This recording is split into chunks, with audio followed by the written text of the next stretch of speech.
wabarakatuh. Perkenalkan, nama saya Muhammad Fadliyat Miko. NIM saya 222111341. Di sini saya akan menjelaskan tentang dasar pembentukan ilmu fikih siasah dan sumber dan ruang lingkup fikih siasah. Dasar pembentukan fikih siasah. Ilmu fikih siasah merupakan cabang ilmu dalam Islam yang membahas tentang hukum-hukum politik dan pemerintahan. Dasar pembentukannya melibatkan interpretasi dan aplikasi prinsip-prinsip hukum Islam dan aplikasi prinsip-prinsip hukum Islam dalam konteks kebijakan politik dan tata pemerintahan. Ini melibatkan pemahaman terhadap ayat-ayat Al-Quran, hadis, ijma, atau konsensus dan qiyas, atau analogi untuk memimpin tindakan pemerintah yang sesuai dengan prinsip-prinsip Islam. Dasar pembentukan melibatkan mencakup 5. Yang pertama Al-Quran, penafsiran ayat Al-Quran yang berkaitan dengan prinsip-prinsip politik dan tata pemerintahan. Yang kedua hadis, menggunakan hadis Nabi Muhammad SAW memberikan hukum politik. Yang ketiga ijma, konsensus ulama tentang prinsip-prinsip politik yang diambil dari pemahaman bersama. Yang keempat qiyas, menerapkan analogi untuk menyusun hukum-hukum politik berdasarkan prinsip dan hukum dan sumber Islam. Yang 5 ijtihad, proses interpretasi dan penarikan kesimpulan oleh ulama dalam menghadapi situasi atau permasalahan baru yang belum diatur dan sumber utama. Selanjutnya, penjelasan dasar pembentukan fikih siasah. Fikih siasah dalam perspektif Al-Quran dan hadis adalah siasah yang berdasarkan nilai-nilai keislaman, yakni kejujuran, keadilan, amanah, dan musyawarah. Seluruh aturan kebijakan yang terlahir dalam fikih siasah harus berorientasi pada hukum yang telah ditetapkan oleh Allah Subhanahu wa taala dan Rasul-Nya. Sumber dan ruang lingkup fikih siasah. Fikih siasah yang tidak lain merupakan bagian dari siasah syariah yang berdasarkan Al-Quran dan Al-Hadis, memiliki kedudukan yang sangat besar dan berperan aktif dalam sistematika hukum Islam.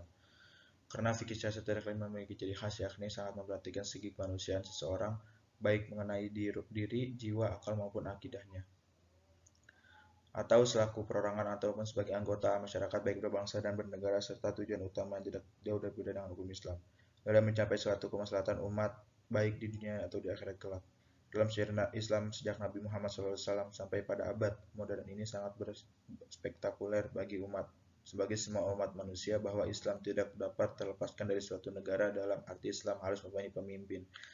Oleh karena itu memandang kemaslahatan kepada semua umat sangat diperhatikan dalam sistematika hukum Islam. Selanjutnya, sumber fikih siasah mencakup 5. Yang pertama Al-Quran, yang ayat memberikan pedoman pemerintah dan kebijakan politik. Yang kedua hadis, tradisi dan ajaran Nabi Muhammad SAW terkait dengan aspek politik. Yang ketiga ijma, kesepakatan umat Islam atau ulama dalam menentukan hukum politik.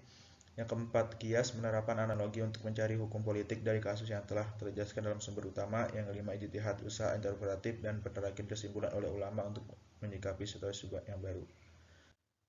Ruang lingkup menurut pendapat ulama mencakup 3. Imam Al-Marwadi, ruang lingkup fikih siasah mencakup 5 bagian: siasah dusturiyah, siasah maliyah, siasah qadalaiyah, siasah harbiyah, siasah idariyah. Yang kedua Ibnu Taimiyah membagi fikih siasi atau 3 bagian, yakni politik administrasi, politik moneter, politik luar negeri. Yang ketiga Hasbi al-Siddiqi baginya atas 8 hukum, yaitu perundang-undangan, penetapan syariah, hukum peradilan moneter, administrasi luar negeri, pelaksanaan undang-undang dan peperangan. Setelah kita mengetahui tentang ruang lingkup dari fikih siasah di atas, maka yang terpenting untuk kita ketahui adalah sumber atau dasar pokok fikih siasah. Adapun sumber pokok bagi siasah adalah wahyu, yang mana wahyu tidak lain diturunkan oleh Allah SWT sebagai petunjuk bagi umat manusia di dunia dan di akhirat agar tercapainya suatu kehidupan yang harmonis dan tentram di antara umat Islam. Ruang lingkup fikih siasah mencakup 6. Yang pertama pemerintahan, hukum-hukum terkait dengan pembentukan fungsi dan tata cara pemerintahan.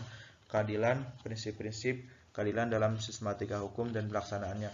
Yang ketiga kebebasan, hak asasi manusia, prinsip-prinsip menjamin kebebasan individu dan hak asasi manusia dalam konteks politik. Yang keempat hubungan internasional, etika dan hukum terkait dengan hubungan antar negara dalam pandangan Islam. Yang kelima ekonomi, prinsip-prinsip ekonomi Islam dan cara penerapannya dalam kebijakan politik. Yang keenam pendidikan budaya, aspek-aspek politik yang berkaitan dengan pendidikan budaya dalam masyarakat Islam.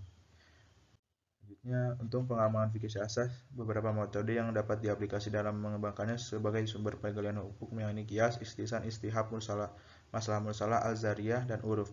Cara penggalian, pengembangan, dan penetapan hukum melalui perbuatan dan penggunaan kaidah-kaidah fikih untuk lebih jelasnya banyak dijelaskan dalam bab usul fikih.